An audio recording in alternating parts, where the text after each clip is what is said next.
About victim mentality and what you're trying to help people with. So one of the biggest obstacles that we work to overcome is to help people push beyond the victim mentality. Everybody has things that they want to accomplish and things that they would like to do. But so much of the time it's you see the roadblocks. You only see the things that stand in your way of doing it, whether it's a lack of education, whether it's a lack of finances, whether it's just fear that stands in your way. We will let that turn into a victim mentality to say, I can't. And the moment that you say that you can't and you're focused on the roadblocks, you're not in a creative mindset. All you're seeing is what's standing in your way. But all it takes to flip that is to change your question. There's a great book, QBQ. It's called QBQ, The Question Behind the Question by John G. Miller. And it's all about that, asking what he calls the QBQ question. And it's a question that always contains an I and a what. It never contains a when, or when they do this, or when this happens, or when somebody else gets the clue, then that's when I'll be able to progress. It's all about ditching those, which are the incorrect questions, and asking the QBQ question of what can I do. The moment you say what can I do, it's a 180 flip immediately from a state of no progression to progression. Because as soon as you say what can I do, your mind immediately starts to go into creative mode. You can't answer the question without being creative. But when you're in the victim mentality, you're not asking questions. Unless you want to call when will they get a clue a question. But that's not a progressive question. It's a question that just presents another roadblock that might open up when this person gets a clue. But the reality is that very seldom is it somebody else that's standing in our way.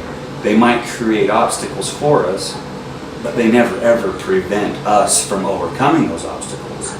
What they're actually doing in the process is giving us an opportunity for growth. And it's our choice to say, I'm going to grow from this, or I'm going to let this hinder my growth. It's very interesting. So you were talking a little bit before about Natalie and the progression that she went through. Initially, she wanted to teach owners how to be trained. Can you share a little bit about her journey? So she initially, when she started talking to me, that was her goal, was to find people who had dogs and actually work with the dog owner to help train the dog. And she would just charge the fee for helping to train. I don't think she saw the fruits of that she wanted to see.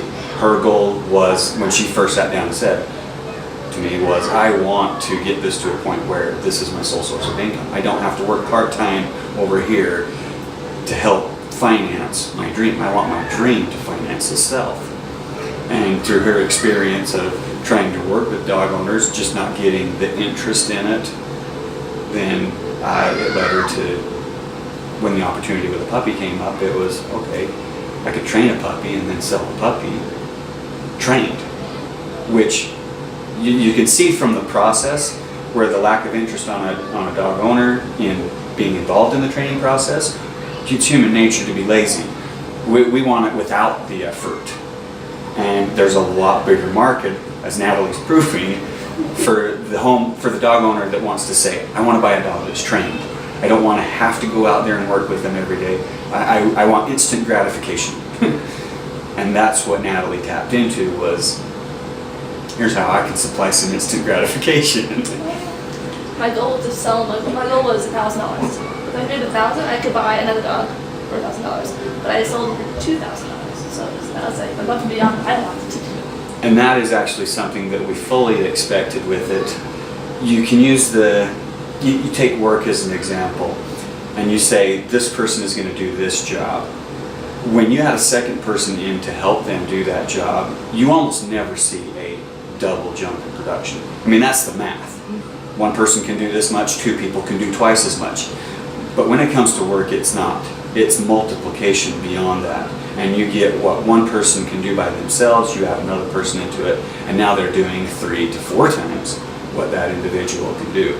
And it was the same thing that we expected with goals.